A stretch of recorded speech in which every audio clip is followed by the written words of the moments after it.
Bismillahirrahmanirrahim. Assalamualaikum warahmatullahi wabarakatuh. Innal hamdalillah nahmaduhu wa nasta'inuhu wa nastaghfiruh wa na'udzu billahi min syururi anfusina wa sayyiati a'malina. Man yahdihillahu fala mudhillalah wa may yudlil fala hadiyalah. Asyhadu an la ilaha illallah wahdahu la syarikalah. Wa ashhadu anna Muhammadan abduhu wa rasuluhu alladzi la nabiyya ba'dah.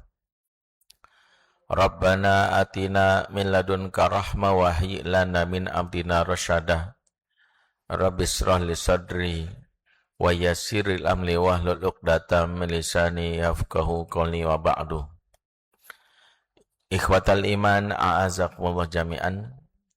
Bapak-bapak, ibu-ibu, saudara-saudaraku semua, jamaah Majelis Salahuddin, Kantor Pusat Direktorat Jenderal Pajak, semoga Allah senantiasa memberkahi kita semua yang hadir, dan semoga kita bisa masuk surga bersama-sama semuanya. Amin ya rabbal alamin. Alhamdulillah, kita kembali duduk bersama dalam majelis ilmu khusus di hari Rabu di pekan ketiga ini. Kita membahas tentang tema besar mendidik anak akhir zaman. Buat kita yang sudah punya anak, kita harus punya bekal menghadapi tantangan zaman yang semakin dahsyat. Zaman hari ini ada di fase yang tentu kita sudah sama-sama paham. Hampir semua hadis-hadis yang berbicara akhir zaman yang Nabi sampaikan 14 abad yang lalu, sekarang nyata di depan mata kita. Dulu Nabi pernah berucap fenomena tentang boti. Dalam riwayat Tabrani, Nabi menyampaikan pesan kepada Abdullah bin Mas'ud. Ya Ibnu Mas'ud, inna min a'lamis sa'ah wa asyratiha ayyaktafiya rijal birijal wa nisa binisa. Wahai Ibnu Mas'ud, sesungguhnya di antara tanda-tanda datangnya kiamat, yaitu ketika laki-laki mencukupkan diri kepada laki-laki dan perempuan mencukupkan diri kepada perempuan. Sekarang kita lihat hadis ini dengan banyaknya boti LGBT sekitar kita. Ternyata apa yang Nabi sampaikan 14 abad yang lalu nampak hari ini. Dalam riwayat lain misalnya Nabi mengatakan la taqumus sa'ah hatta yazharul faksha wat tafahush wal qati'atu rahim wa su'al mujawarah. Tidak akan datang hari kiamat sebelum ada peristiwa tersebarnya perbuatan cabul yang viral. Kemudian kata-kata porno yang buruk. Yang ketiga, terputusnya ikatan kekerabatan. Yang keempat, buruknya hubungan dengan tetangga. Lagi-lagi hadis ini nampak di depan mata kita. Hari ini kita dapati perbuatan yang cabul viral. Perselingkuhan, zina, gampang diakses lewat sosial media. Kata-kata kasar, kata-kata porno sudah tidak terhitung ada di sekitar sosial media kita. Ikatan kekerabatan suami istri renggang, serumah tapi tak sejiwa. Ayah dan ibu bersama anaknya tidak memiliki keakraban nyata di depan kita. Bahkan yang Nabi sebutkan buruknya hubungan dengan tetangga. Bukan sekadar tak lagi kenal, tapi bermusuhan dengan tetangga sendiri. Belakangan kita temukan banyak sekitar kita. Maka kita belajar untuk bagaimana mendidik anak akhir zaman dengan panduan Nabi Shallallahu Alaihi Wasallam. Sebab akhir zaman hanya menyisakan dua golongan. Golongan yang selamat sama golongan yang rusak. Hari ini kita melanjutkan pembahasan dari bab memilih bi'atus salimah, lingkungan yang baik. Dan kita sudah sama-sama paham bahwa ada minimal 6 kriteria lingkungan itu kita pilih sebagai lingkungan yang baik. Yang pertama, sudah kita bahas, lingkungan yang baik itu jauh dari pusat kemaksiatan. Yang kedua adalah memiliki bahasa lokal yang baik. Yang ketiga adalah lingkungan tersebut dekat dengan masjid. Masjid sebagai sentral. Yang keempat adalah jauh dari pusat perbelanjaan atau pasar. Yang kelima, lingkungan yang baik adalah berkumpulnya orang-orang soleh. Dan yang keenam, lingkungan yang baik adalah warga yang saling mendukung menjadi ayah dan ibu bagi anak-anak sekitar. Mereka bukan hanya peduli sama anak sendiri, tapi juga peduli sama anak tetangganya. Sebab tidak mungkin mendidik anak soleh sendirian tanpa support dari teman-temannya. Yang jadi pertanyaan, jika kita ternyata sudah berada di lingkungan yang kriteria ini bisa jadi bahkan tidak ada.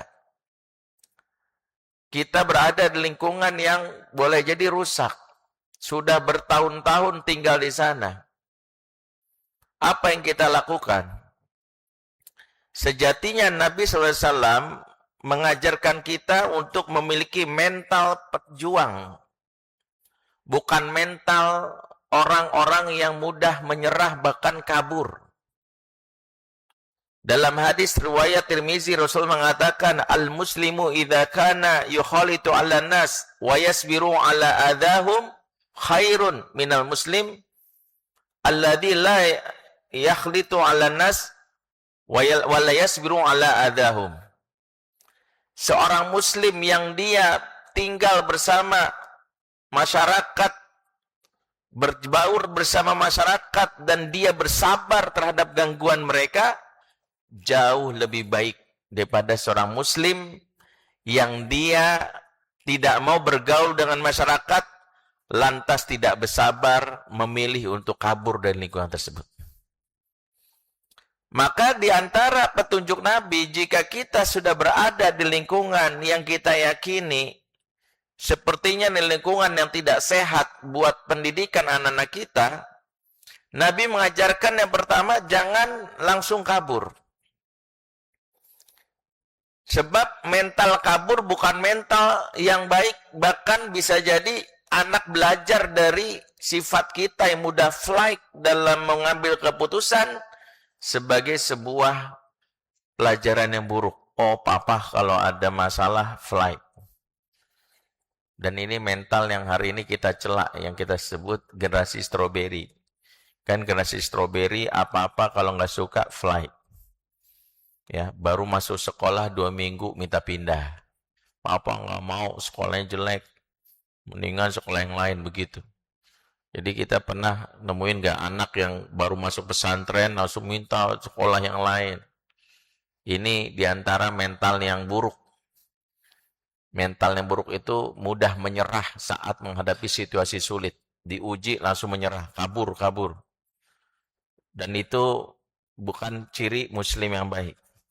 Saya pernah misalnya dapat kasus seorang bapak yang dia memasukkan anak di sebuah pesantren di mana menurut pengakuan bapak ini pesantren yang ke-15 anaknya pindah. Jadi anaknya udah pindah 15 pesantren selama 1 tahun. Kenapa? Karena dia nggak suka. Kalau nggak suka, cari yang lain. Nggak suka, cari yang lain. Ini bahaya. Kalau di sekolah mentalnya begini, nanti di pekerjaan juga begitu. Kita dapati hari ini ya generasi yang baru 3 bulan resign.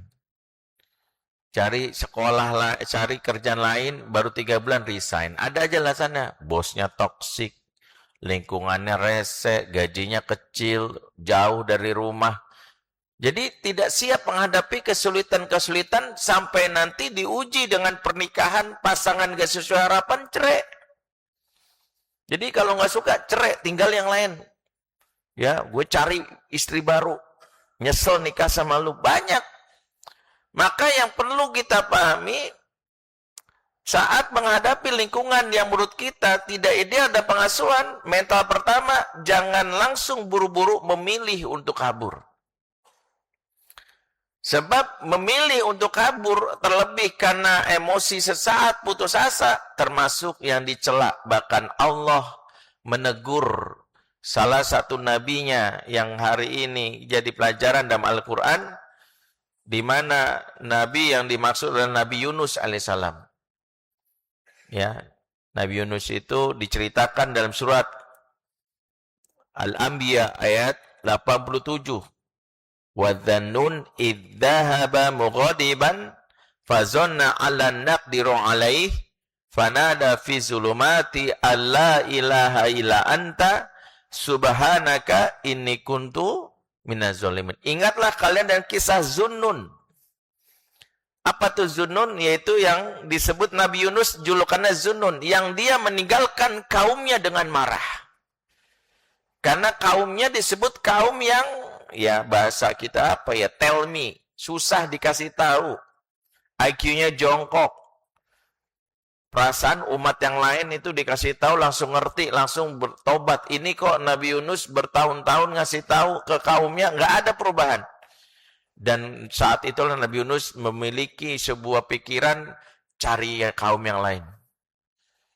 Dia kabur, dia tinggalkan kaumnya dengan marah. Dan Allah menegurnya. Dan kita tahu teguran Allah kepada Nabi Yunus, di mana Nabi Yunus singkatnya akhirnya terdampar dan masuk dalam perut ikan paus. Sebuah simbol kegelapan, sebuah simbol kejijian, di mana orang-orang yang mental kabur, hidupnya akan berada dalam situasi yang gelap. Maka pikirkan pertama, jika kita melihat di sekitar kita, ada kondisi yang kita lihat, aduh kok gini banget ya. Maka tekadkan dalam diri, saya harus melakukan perubahan. Ini yang pertama. Tentu perubahan yang maksud semaksimal dan apa-apa yang bisa kita jangkau. Biasanya salah satu kunci melakukan perubahan itu adalah mencari pihak-pihak yang kita anggap bisa jadi partner. Kalau kita bisa dekat dengan institusi yang kita kenal seperti RT, itu lebih baik. Karena ketika melihat ada lingkungan yang buruk lantas kita kabur, maka sebenarnya kita membiarkan orang-orang di dalamnya tidak ada perubahan sama sekali.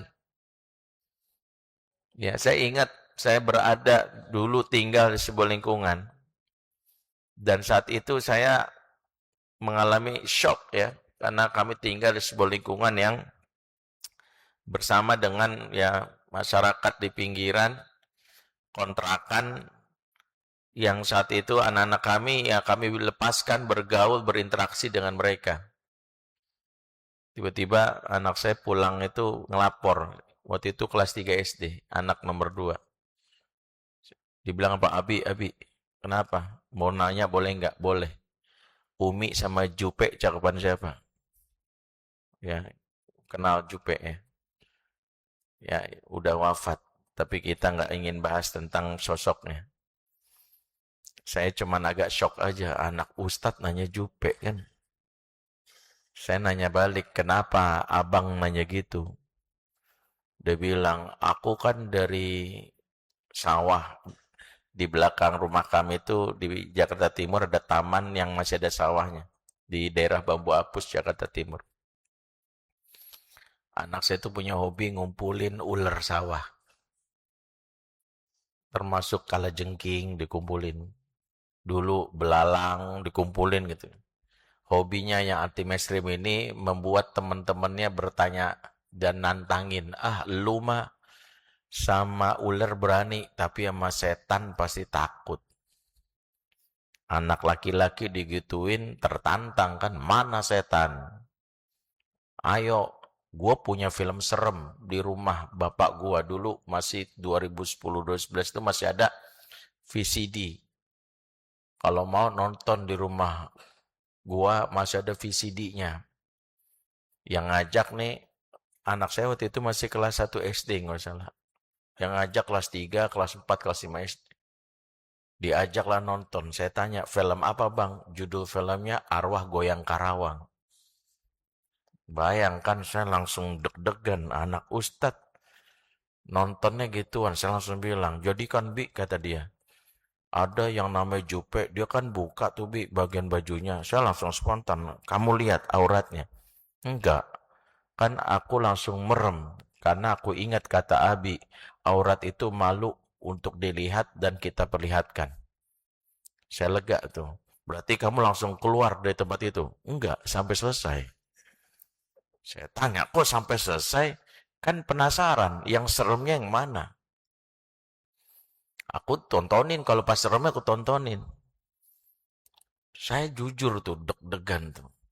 Itu saya peluk anak saya nggak marahin, setidaknya dia mau jujur, saya udah senang.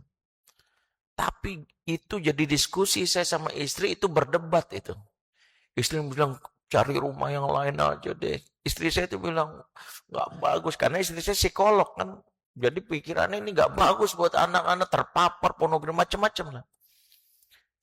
Saya cuma bilang gini, kalau kita yang ngaku-ngaku kita ini aktivis, kita dai, ninggalin tempat ini, kita membiarkan masyarakat rusak, saya bilang. Masa iya, saya bilang, Abi yang dikenal ustadz biasa ceramah, ngelihat kayak gini malah kepikiran cari yang lain.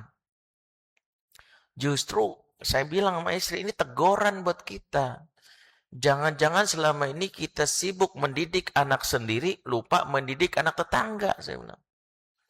Sebab rumusnya anak tetangga itu kan temannya anak kita. Kalau anak tetangga baik, kebaikannya nyiprat ke anak kita. Kalau anak tetangga buruk, keburukannya nyiprat.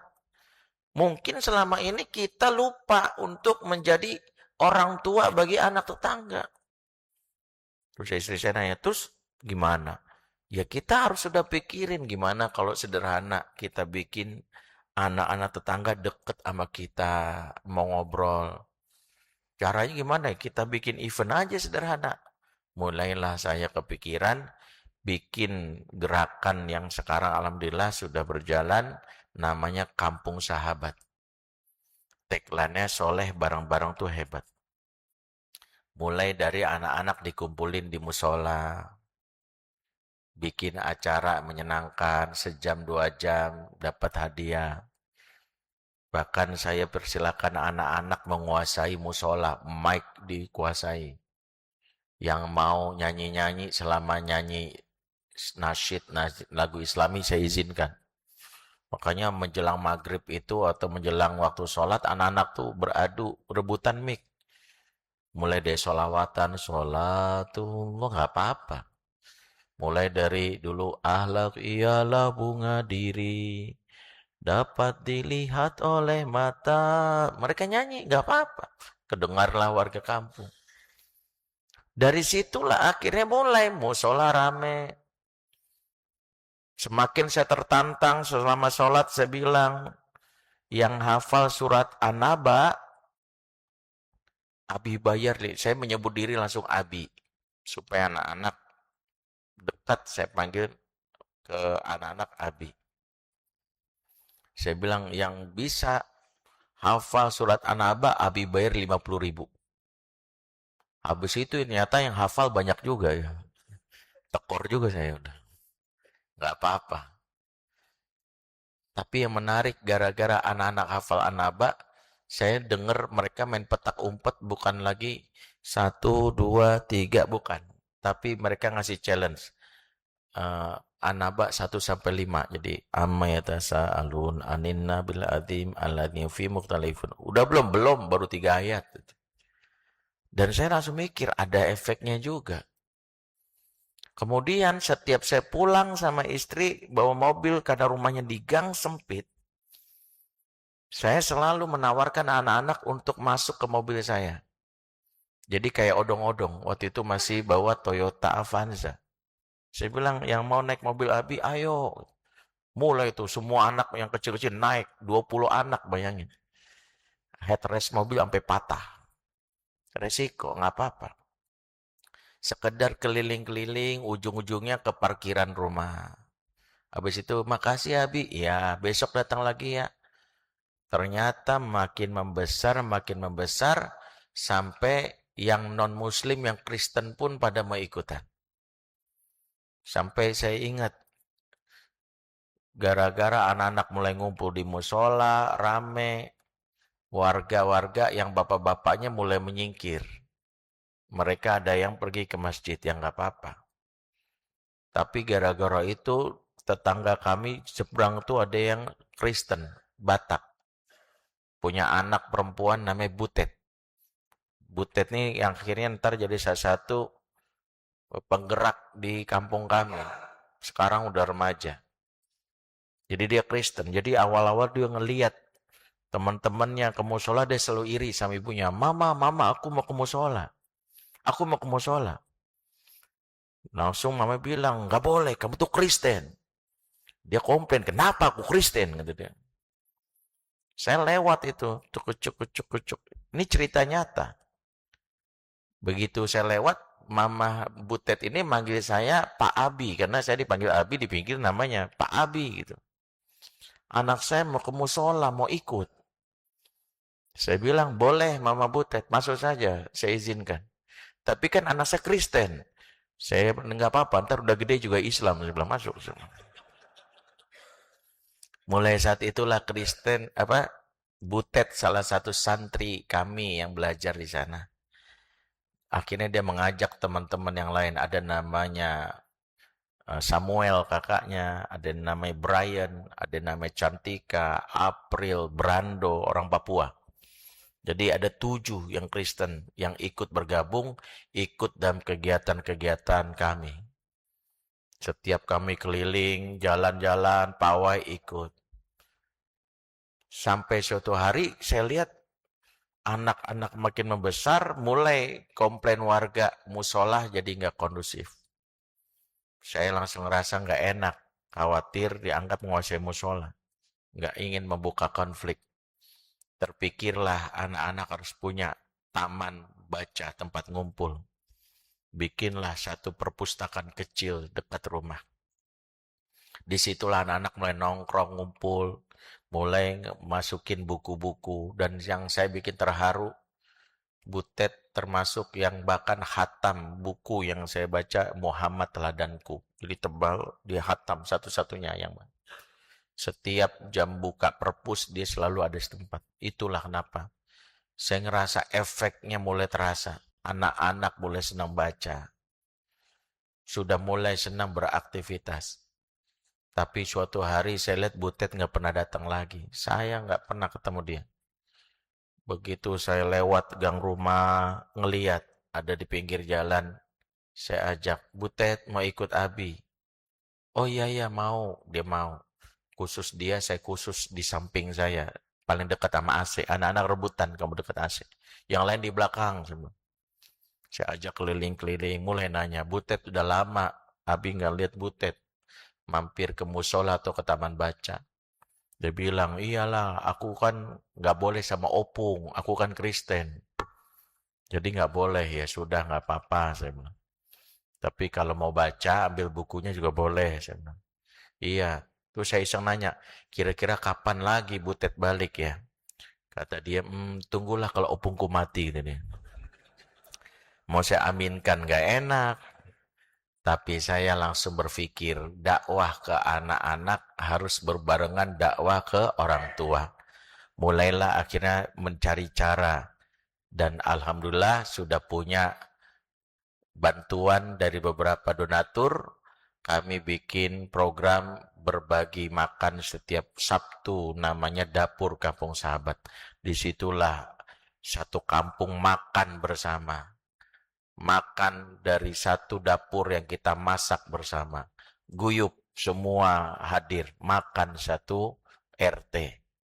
Disitulah yang Kristen gabung, opung yang dulu mungkin gak suka sama saya mulai menerima, anaknya ikut semua bergabung. Di situ saya pastikan tidak ada yang namanya muatan politik. Di sini mengguyupkan, dan alhamdulillah anak-anak kami akhirnya sekarang punya lembaga-lembaga yang anak-anak usia 1 sampai 3 tahun punya program teman main. 4 sampai 6 SD punya program namanya teman tumbuh. Yang SMP namanya teman rekat. Yang SMA lulus sampai mau nikah namanya teman pesat. Ibu-ibunya punya komunitas podcast paguyuban orang tua kampung sahabat. Jadi kita bikin pembinaan per klaster, jadi program per RT. Disitulah akhirnya alhamdulillah anak-anak kami sudah punya program wirausaha. Yang masih nongkrong masih ada, masih, tapi saya fasilitasi tempatnya.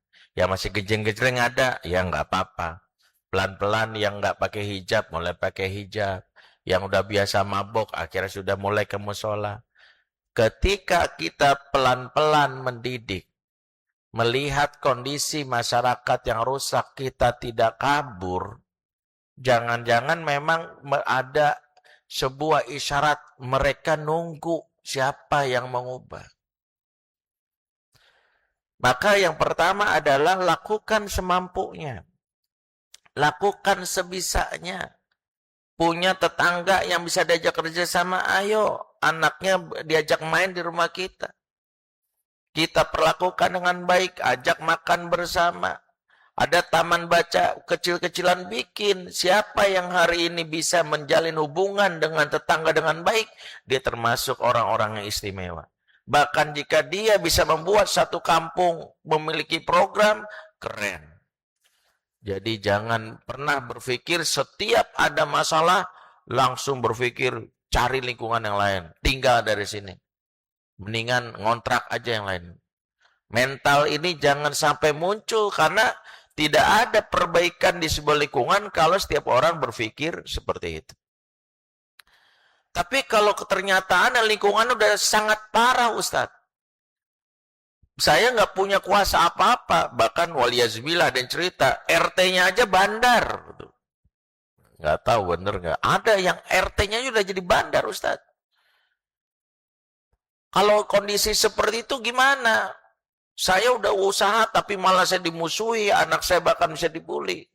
Maka jika memang kondisi malah memperusak, bahkan kita sulit, bahkan ada dampak kepada anak-anak kita setelah tumbuh, maka kabur atau mencari yang lebih baik semampu kita itu diizinkan. Makanya syariat membolehkan kabur itu ada 2 kategori. Kabur yang dibolehkan seperti kaburnya Ashabul Kahfi. 7 pemuda yang kabur melihat kondisi masyarakat yang makin rusak. Sementara mereka tidak punya kuasa. Ingin membantu tapi malah mereka dibully, dipersekusi, bahkan ada kemungkinan dibunuh. Maka mereka mencari tempat untuk bernaung, dan akhirnya mereka memilih di sebuah gua. Dari sinilah para ulama menyimpulkan kalau model kabur seperti ini dibolehkan. Kenapa dibolehkan? Karena dia tahu mengukur diri. Saya udah berusaha, tapi ternyata tidak bisa. Terlebih kalau merusak 5 hal yang dalam syariah disebut khamsun dururiyah. 5 yang kalau kita ada kerusakan itu, kita dibolehkan bahkan diwajibkan kabur. 1, merusak akidah kita. Ada kemungkinan kita dipengaruhi, dibikin kita makin susah ibadah. Bahkan ada kemungkinan kita dipersulit untuk menjalankan yang namanya ibadah personal, dimusuhi. Maka kalau ini terjadi, kabur boleh. Atau yang kedua, merusak jiwa dan fisik kita. Di situ malah ada kemungkinan digebukin, ada kemungkinan kita diolok-olok, dicaci maki, bahkan ada kalimat-kalimat yang membuat anak kita, pasangan kita merasa tertekan, bisa memungkinkan stres, maka kabur dalam situasi ini termasuk yang dibolehkan. Kabur kalau yang ketiga merusak akal. Sesuatu yang membuat kita akhirnya pikiran kita kusut, beban emosi juga semakin tinggi. Kita ngelihat istri kita setiap hari marah-marah terus. Dalam situasi di mana kita nggak bisa perbaiki situasi yang sudah kadung rusak itu, maka kabur dalam ini diperbolehkan. Yang keempat, merusak harta. Punya harta, warga mengambil, mencuri. Kita mau laporkan, mereka punya sistem melindungi. Nggak bisa dilaporin, selalu ada kehilangan. Kita punya kendaraan dirusak dan sebagainya, maka kabur dalam situasi tersebut boleh. Yang kelima, merusak keturunan. Disitulah sejatinya syariat memberikan panduan. Tapi kalau kita bisa bersabar, bahkan mencari strategi, sejatinya kita telah mengajarkan kepada anak mental pemenang. Sebab situasi-situasi yang sulit yang hari ini ada di lingkungan kita, jika kita bisa melewatinya, bisa jadi pelajaran buat anak kita. Anak kita mendapatkan inspirasi. Seorang ayah dan ibu yang berusaha untuk memperbaiki lingkungan. Secara ekonomi mungkin kita punya uang untuk bisa pindah. Secara kemampuan finansial kita mungkin bisa beli rumah yang lebih bagus. Tapi kita tidak ingin anak-anak mendapatkan sebuah kesan. Kalau kita nggak menghadapi suatu sehingga enak, kabur, flight, cari yang baru. Bukan seperti itu. Tapi anak mendapatkan pelajaran seorang yang kelak di masa depan menghadapi situasi di lingkungannya buruk. Dia datang sebagai seorang yang menyalakan cahaya di tengah kegelapan. Ini langka kalau kita bisa didik anak kita seperti itu. Mental inilah yang dimiliki oleh para orang-orang utama, para nabi yang mereka berusaha bersabar dengan lingkungan yang buruk. Bagaimana mereka bahkan lingkungan yang paling dekat, bahkan istri dan anak yang justru tidak mendukung mereka, mereka bersabar. Nabi Nuh punya istri dan anak yang kafir. Tidak pernah terfikir Nabi Nuh berpikir ceraikan istrinya. Nabi Lut juga gitu, punya anak yang bisa jadi ya punya istri yang mendukung LGBT, tidak terfikir menceraikan. Mental yang dimiliki orang-orang yang terdahulu, orang-orang salafus soleh adalah mental perbaikan.